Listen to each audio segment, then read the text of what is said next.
আসসালামু আলাইকুম, কেমন আছেন সবাই? আশা করি অবশ্যই ভালো আছেন। তো ধারাবাহিক শেয়ার বাজারের ভালো কোম্পানিগুলো পরিচিতির আজকের পর্ব হচ্ছে আমাদের পূবালী ব্যাংক। দেখেন, একটা ব্যাংকের নাম যতই ভালো হোক, কাস্টমার যতই থাকুক, ব্রাঞ্চ সংখ্যা যতই থাকুক, যদি ওই ব্যাংকটার মধ্যে যদি তিনটা জিনিস না থাকে, ওই রকম ব্যাংকে আপনার বিনিয়োগ করা উচিত না। তাই আপনি যে কোনো ব্যাংকের শেয়ারে যখন বিনিয়োগ করবেন, এক নম্বরে হচ্ছে যে ম্যানেজমেন্ট ভালো কিনা, দুই নাম্বার হচ্ছে এনপিএল মানে নন পারফর্মিং লোন, খেলাফি ঋণ যাতে 10%-এর কম থাকে, আর সর্বশেষ হচ্ছে রিটার্ন অন ইকুইটি বা আরওই অ্যাটলিস্ট যাতে গত 5 অথবা 10 বছরে 12%-এর উপরে থাকে। এই তিনটা ক্রাইটেরিয়া যদি কোনো ব্যাংক ফুলফিল করতে পারে, আপনি ওই ব্যাংকে দীর্ঘমেয়াদে বিনিয়োগ কিন্তু করতে পারেন। আমাদের ধারাবাহিক সিরিজে অলরেডি আমরা BRAC bank, UCB, Uttara bank, এটা ছাড়া আমাদের ছিল আরো সিটি ব্যাংক, এটা ছাড়া স্কোয়ার, ব্যাডবিসি আমরা আলোচনা করেছি। তো চলুন আজকে দেখা যাক পূবালী ব্যাংকটা নিয়ে আমরা আলোচনা করতে পারি যে ব্যাংকটা কতটা বড়। হয়তো আমরা বেসরকারিভাবে ইসলামিক ব্যাংক অথবা সোনালী ব্যাংককে মনে করি অনেক বড়। সরকারি খাতের সোনালী ব্যাংক বা সরকারি ব্যাংকগুলো যদি আমরা বাদ দেই, বেসরকারি খাতে বাংলাদেশের দুটাই ব্যাংক আছে যাদের নেটওয়ার্ক অনেক বিস্তৃত, শাখা উপশাখা এজেন্ট এটিএম। একটা হচ্ছে ইসলামিক ব্যাংক, যেটা সমস্যায় জর্জরিত, যেই হারে তাদের নন পারফর্মিং লোন এখনো 48%, মানে আগামী 3 বছর তো ইসলামিক ব্যাংকের শেয়ার কেনার কথা আপনি ভুলেই যান।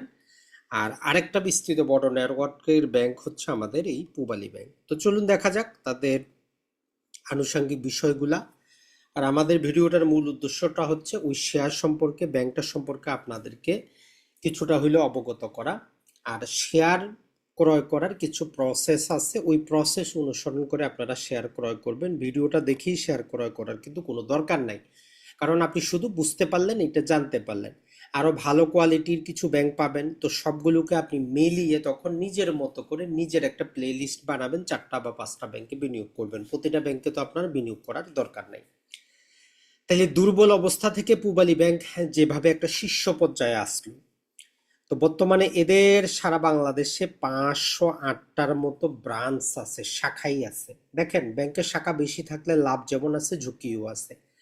একটা হচ্ছে প্রতিটা শাখার একটা ফিক্সড কিন্তু কস্ট আছে, দোকান সেখানে ভাড়া নানা প্রকার কিছু সহ কিছু ফিক্সড কস্ট আছে। আর শাখা থাকার কারণে মানুষের লেনদেন বেশি হয়। তাই অর্থনীতির অবস্থা যদি ভালো থাকে, তাহলে যেই ব্যাংকের ব্রাঞ্চ সংখ্যা বেশি ওই ব্যাংকগুলা ভালো করে। কিন্তু অর্থনৈতিক অবস্থা যদি খারাপ থাকে, তখন এই ফিক্সড যে কস্ট সেইটা থাকার কারণে যে ব্যাংকগুলোর শাখা বেশি তারা খারাপ করে। এটা হচ্ছে একদম সিম্পল, এটার জন্য আপনাকে অর্থনীতিবিদ হওয়ার দরকার নেই, কারণ প্রতিটা শাখার একটা ফিক্সড কস্ট আছে। তো বাংলাদেশের জাস্ট যদি আমরা চিন্তা করি, আমরা আশা করতেছি আগামী 5 বছর বাংলাদেশের অর্থনীতি ভালো করবে, সেই হিসাবে এই ব্যাংকটাও ভালো করবে। এটা ছাড়া 227টার মতো তাদের উপশাখা আছে, 22টার মতো তারা ইসলামিক উইন্ডো চালু করেছে বাংলাদেশে, যেহেতু আসলে হাদিয়া তোফার মতো করে যে ইসলামিক ব্যাংকগুলো মানুষকে সুদের পরিবর্তে যেটা বলি যে আমরা লাভ দিচ্ছে, সে অনুযায়ী প্রতিটা ব্যাংকই, বাংলাদেশের ম্যাক্সিমাম ব্যাংকগুলাই সুদি বলেন আর নন সুদি বলেন, সবাই ইসলামিক উইন্ডো কিন্তু ব্যবহার করতেছে। আর এটা সাড়াও পাওয়া যাচ্ছে। আর এটিএম সংখ্যা আছে 566টা। তো বলতে পারেন যে আমরা অবকাঠামোর দিক থেকে যদি বলতে পারি, বাংলাদেশে বেসরকারি খাতে সরকারি ব্যাংকগুলো বাদ দিয়ে, সোনালী ব্যাংক বাদ দিয়ে, সোনালী ব্যাংকের সম্ভবত 1200-র উপরে ব্রাঞ্চ আছে, এটা একটা শীর্ষস্থানীয় ব্যাংক। আর এগুলোর মধ্যে যদি আমরা দেখার চেষ্টা করি, সবচেয়ে বেশি শাখা হচ্ছে ঢাকাতে, এরপরে যদি দেখার চেষ্টা করি চট্টগ্রামে, এরপরে হচ্ছে সিলেটে, তারপরে হচ্ছে রংপুরে, এবং তারপরে খুলনা এবং ময়মনসিংহে হচ্ছে তাদের ব্রাঞ্চ। এখন আমরা রিজনালি তাদের কিন্তু এডি শাখাও আছে, অথরাইজড ডিলার। যারা ধরেন যে প্রবাসী বন্ড ক্রয় করতে চান, এদের জন্য আপনি চাইলে কি করতে পারেন, পূবালী ব্যাংকে কিনতে পারেন। এদের অথরাইজড ডিলার এই শাখাগুলোতে আপনি কি করতে পারবেন, যেমন ময়মনসিংহে মাত্র একটা আছে, রংপুরে তো তাদের কোনো অথরাইজড ডিলার নাই, বেশিরভাগই ঢাকা কেন্দ্রিক। তাহলে টোটাল তাদের 31টা অথরাইজড ডিলার আছে, যে শাখাগুলোতে বৈদেশিক মুদ্রার লেনদেন হয়। সেখান থেকে আপনি কি করতে পারবেন, ওয়েজ আনা ডেভেলপমেন্ট বন্ড কিন্তু কিনতে পারবেন। টোটাল আজকে সেই 1959 সালে সর্বপ্রথম যেটা হয়েছিল যে এই অঞ্চলের কিছু মার্চেন্ট ব্যাংকার যারা শিল্পপতি তারা কি করেছে, যেহেতু ইস্ট এবং ওয়েস্ট পাকিস্তান থাকার কারণে যেগুলো যে পশ্চিম পাকিস্তানের ব্যাংকগুলো নর্মালি আমাদের এই অঞ্চলের লোকদেরকে কি করতো না, লোন দিতে চাইতো না। তো এই জন্য যেটা করা হয় সেটা হচ্ছে যে তারা ইস্টার্ন মানে পূর্ব মার্চেন্ট ব্যবসায়ী ব্যাংক নামে, তাইলে ইস্টার্ন মার্চেন্ট ব্যাংক, ওই যে আমরা ইবিএল দেখছিলাম, আসলে পূবালী ব্যাংকের নামে হওয়ার দরকার ছিল ইবিএল, যাই হোক সেটা একটা ভিন্ন কথা। তাইলে ইস্টার্ন মার্কেন্টাইল ব্যাংক, এই আমাদের ভারত যে বাংলাদেশ অঞ্চলের ব্যক্তিরা কি করে 1959 সালে ব্যাংকটা তৈরি করে।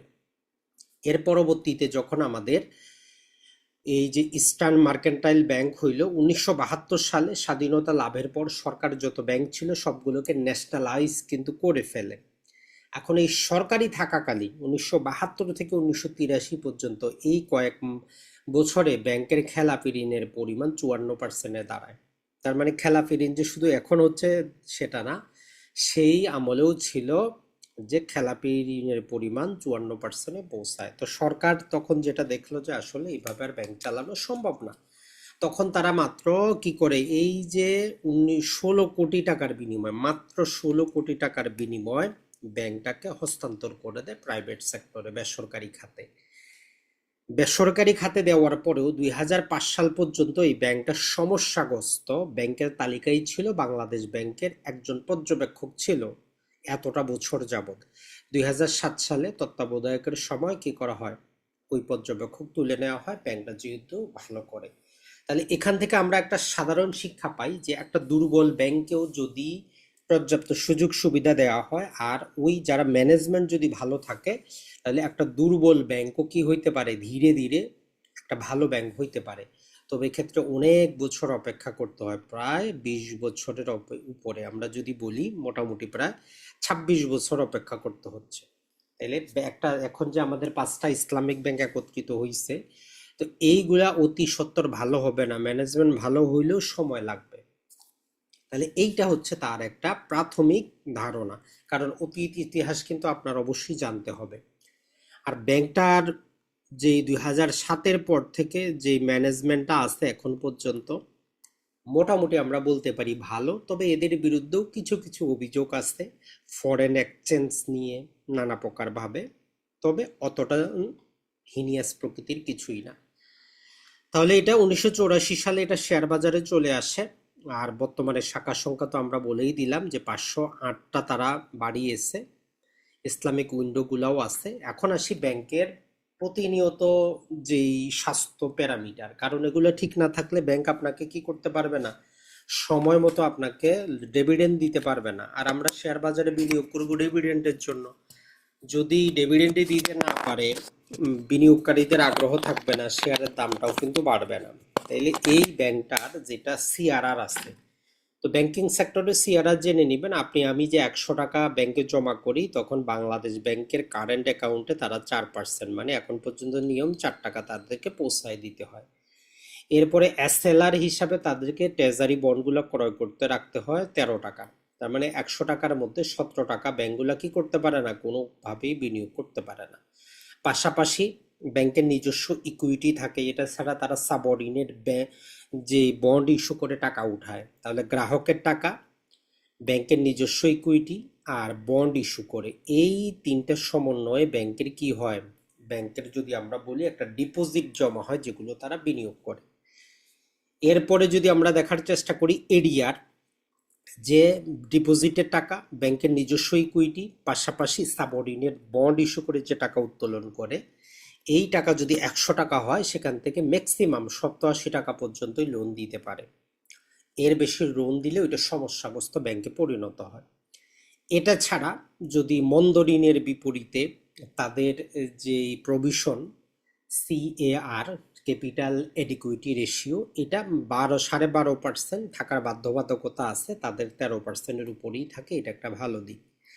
আর এনপিএল, যেটা এই ব্যাংকের অতীত ইতিহাসের সবচেয়ে বড় বোঝা ছিল, তো গত 5 বছর যাবত এদের এনপিএলটা 5%-এর কমে, যেটা আমরা বলতে পারি যে একটা স্ট্যান্ডার্ড মানের। ইন্টারন্যাশনালি নিয়ম হইল 5%-এর কমে যদি এনপিএল থাকে, এটাকে আমরা ইন্টারন্যাশনাল মানদণ্ডে একটা ভালো ব্যাংক বলতে পারি।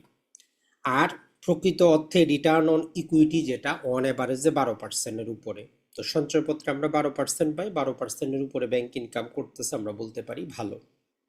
তাহলে এদের এনপিএলটার কার্যকারী দিকটা আমরা একটু দেখে নেই। পূবালী ব্যাংক ছিল আমাদের, এইবারে এদের এনপিএল হচ্ছে 2.14, তার মানে খুবই কম। এরপরে যদি তার আরওইটা আমরা দেখার চেষ্টা করি, 5 বছরের অ্যাভারেজ আরওই হচ্ছে 12%। 5 বছরে উত্থান পতন সবকিছু দেখে এর ইপিএস গ্রোথটা আবার 27%, যেটা মোটামুটি ভালো। তার ডিভিডেন্ড গ্রোথটা 5 বছরে কম, তার ডিভিডেন্ড গ্রোথটা কিন্তু কম, এটা আমাদের একটু মনে রাখতে হবে। তাহলে মোটামুটি আমরা এই ব্যাংক সম্পর্কে একটু জানার চেষ্টা করলাম যে তারা যে ডেইলি ব্যাংকিং ব্যবস্থা পরিচালনা করতে সক্ষম, কোনো সমস্যা নেই।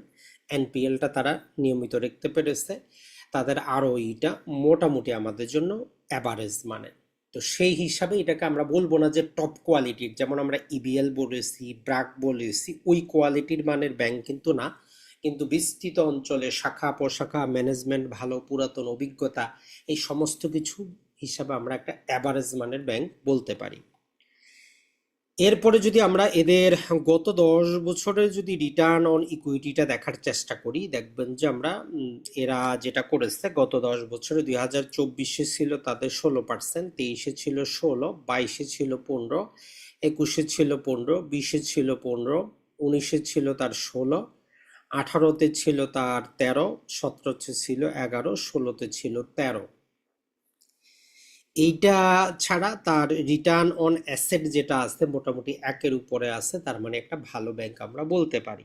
আর আর্নিং পার শেয়ার যদি আমরা দেখার চেষ্টা করি, এই ব্যাংকটা শেয়ার বোনাস কিন্তু দেয় নাই, খুব কম দিয়েছে, তো এই জন্য তার আর্নিং পার শেয়ারটা কিন্তু বৃদ্ধি পাইছে 19-এর তুলনায়। 20-এ দেখেন, 21-এ, 22-এ, 23-এ। তার মানে ব্যাংক নর্মালি কি করে, শেয়ার বোনাস দেয়। এই ব্যাংকটা খুব কম পরিমাণ শেয়ার বোনাস কিন্তু দিয়েছে। এখন যদি আমরা দেখার চেষ্টা করি আমাদের যেই তার কস্ট অফ ডিপোজিট যেটা আছে, মানুষ যে টাকা পয়সাগুলো সেভিং এবং কারেন্ট অ্যাকাউন্টে রাখে, কস্ট অফ ডিপোজিট তার 4%-এর মধ্যে, কিন্তু কস্ট অফ ফান্ড কিন্তু তার বেশি। এইটাই হচ্ছে এই ব্যাংকের সমস্যা। কস্ট অফ ফান্ড তার 7%-এর উপরে। তবে বর্তমানে যেহেতু সুদের হারটা মোটামুটি আমরা যদি বলি 12%, 13%ও দিতে পারতেছে, তবে ভালো। কিন্তু সুদের হার কমে আসলে এদের কস্ট অফ ফান্ড দেখেন যে সব অবস্থায় 7%, প্রায় 6%-এর উপরে। তাইলে এর প্রকৃত যে লাভের পরিমাণ সেটা মধ্যবর্তী হচ্ছে প্রায় 3.32, 2.82, 2.59, অন অ্যাভারেজে বলতে পারেন 2.5%। একটা ব্যাংকের লাভই হচ্ছে এটা। তার কস্ট অফ ফান্ড যদি কম হয় তাইলে সে বেশি লাভ করতে পারে, 4%, 5% থাকলে ভালো। সে অনুযায়ী ব্যাংকটা আমরা বলতে পারি যে একটা অ্যাভারেজ মানের ব্যাংক দেওয়া আছে। এরপরে তার ক্যাপিটাল এডিকুইটি রেশিওটা, এইটা তারা ভালো করে ধরে রাখতে পেরেছে, এটা তাদের ভালো, যেটা 12.5% রাখার বাধ্যবাধকতা আছে। তো এখন আমরা দেখার চেষ্টা করি ঐতিহাসিক তার প্রাইস লিস্টটা কেমন ছিল। 2015 সালে দেখি 14 টাকা ছিল, 16 সালে 16 টাকা, 17 সালে 22 টাকা, 18 সালে 20 টাকা, 19 সালে তার 19 টাকা, 20 সালে 19 টাকা, 21 সালে 21 টাকা, 22 সালে 20 টাকা, 23 সালেও 20 টাকা, 24 সালে 26 টাকা। আর রানিং তার শেয়ারের দামটা একটু বৃদ্ধি পাইছে, কারণ ইপিএসটা তার বাড়ছে ওই জন্য। আর ইপিএস বাড়ার পিছনে কারণ হচ্ছে এর শেয়ার সংখ্যা কিন্তু কম। অন্য ব্যাংকের যেটা হচ্ছে তারা শেয়ার বোনাস দেয়, তো এই ব্যাংকের শেয়ার বোনাস কম দিয়েছে। তো যাই হোক, আমরা দেখব তার পি রেশিও অনুযায়ী সে সস্তা কিনা। দেখেন বর্তমানে তার পি রেশিও 6 চলতেছে। তো আমরা তার অতীত ইতিহাস যদি দেখি, 2024-এও 4.4 ছিল, তার মানে সব সস্তা ছিল। 2023-এ 3.9 ছিল, তখন সবচেয়ে বেশি সস্তা ছিল কখন, 2023 সালে, যখন 20 টাকা শেয়ারটা ছিল। এরপরে 2022-এও 4.8 ছিল, 2021-এও 6.5 ছিল। তাহলে আমরা বলতে পারি যে বর্তমানে এই শেয়ারটা কিন্তু কম দামে নাই, মোটামুটি এটা হাইয়েস্ট দামেই আছে। তার যদি আমরা বুক ভ্যালু অনুযায়ী দেখার চেষ্টা করি তাহলে গত 4 বছর বুক ভ্যালু একইভাবে চলতেছে, এখানে কোনো সুবিধা পাওয়া যাচ্ছে না। তাহলে অন এভারেজ সামারি যদি আমরা করি অ্যাভারেজ মানের ব্যাংক, তবে শেয়ারটা ক্রয় করার এখন উপযুক্ত সময় না, তবে ব্যাংকটা ধীরে ধীরে ভালো করতেছে, আপনি ব্যাংকটার সাথে থাকতে পারেন। তো দিন শেষে যাই হোক, আমরা প্রতিটা ব্যাংকের যেটা আসার চেষ্টা করি, যদি আপনি 1 লক্ষ টাকা বিনিয়োগ করতেন 2015 সালে, তাইলে 10 বছরে কি পাওয়া যেত। 2015 সালে তার শেয়ারের দাম ছিল 14 টাকা 50 পয়সা। 1 লক্ষ টাকা বিনিয়োগ করলে আমরা 6,896টা শেয়ার পাইতাম। 12% শুধু সে ক্যাশ দিয়েছে, সে অনুযায়ী যদি আমরা হিসাব করি 827 টাকা আমরা পেয়েছি, কোনো শেয়ার বোনাস দেয় নাই। এরপরে যদি আমরা দেখি 2016 সালে 8% শেয়ার বোনাস দিয়েছিল, 5% ক্যাশ। 2017-তে 5% শেয়ার, 2018-তে 3% শেয়ার। এটা ছাড়া সে কি করে রে, 2019, 20, 21, 22 এই 4 বছরে কোনো শেয়ার বোনাস দেয় নাই। ওই না দেওয়ার কারণে আসলে বিনিয়োগকারীরা অতটা লাভবান কিন্তু হইতে পারে না। যাই হোক, কন্টিনিউ ক্যাশ বোনাস কিন্তু তারা দিয়ে গেছে মোটামুটি, আমরা যদি বলি 10, 12.5, 12.5। 2023 সালে এসে সর্বপ্রথম তারা 12.5% শেয়ার, 12.5% ক্যাশ, 12.5% শেয়ার, 12.5% ক্যাশ। এবারও আমরা আশা করতেছি ওইটাই দিবে তারা, 12.5% শেয়ার, 12.5% ক্যাশ এই পর্যন্ত। তো এখন এই 1 লক্ষ টাকায় আপনি গত 10 বছরে যদি আমরা দেখি মাত্র 8,292 টাকা আপনি ক্যাশ হিসাবে পাইতেন। তবে আজকে আপনার কাছে যতগুলো শেয়ার আছে, প্রায় যদি আমরা তার টোটাল শেয়ার দেখি সেই হিসাবে 10,194টা শেয়ার থাকতো, আর 37 টাকা 40 পয়সা হিসাবে যদি আপনি বিক্রি করেন তাহলে প্রায় 3,81,263 টাকা। ওভারঅল হিসাব করলে বলতে পারেন 4 লক্ষ টাকা। তাইলে আপনার 1 লক্ষ টাকা থেকে এটা 4 লক্ষ টাকা হইতে আপনার সময় লাগলো 10 বছর। তাহলে এটা ভালো না মন্দ? তো আমরা বলতে পারি যে এটা আপনার জন্য খারাপ কিন্তু না। কারণ ধরেন যে আপনার 1 লক্ষ টাকা যদি আপনি 15% হিসাবে যদি আপনি ক্যাগার হিসাবে ধরেন, তাইলে এটা দ্বিগুণ হইতে কত লাগবে? 5 বছর। তাইলে আপনার 2 লক্ষ টাকা হইল। আর ওই 2 লক্ষ টাকা 4 লক্ষ টাকা হইতে আরো 5 বছর। তো সে অনুযায়ী বলতে পারি যে ব্যাংকটা আপনাকে কি করেছে, আমাদের ক্যালকুলেশন যেটা 50%, সে অনুযায়ী ব্যাংকটা আপনাকে দিতে কিন্তু পেরেছে। তাহলে ওভারঅল যে কথাটা হচ্ছে যে ভাই, তাহলে কি আমরা শেয়ারটা কিনবো কিনা? তো এই শেয়ারটা কিনবেন কিনা এটার জন্য আপনি যদি স্টক নাও ওয়েবসাইটে যদি যাওয়ার চেষ্টা করেন, তাহলে আজকের আপ টু ডেট যদি আমরা দেখার চেষ্টা করি, তো এখানে আমরা যেটা দেখতেছি গত 1 বছরে এটা শুধু তার প্রাইস 46% ক্যাপিটাল গেইন কিন্তু দিয়েছে। তাহলে যারা এই শেয়ারটা কিনেছিলেন তারা কিন্তু 46% লাভ করতেছেন। এই ডিভিডেন্ড সেভিডেন্ড বাদ দেন, জাস্ট ক্যাপিটাল গেইন বিক্রি করে আপনার কিন্তু লাভ।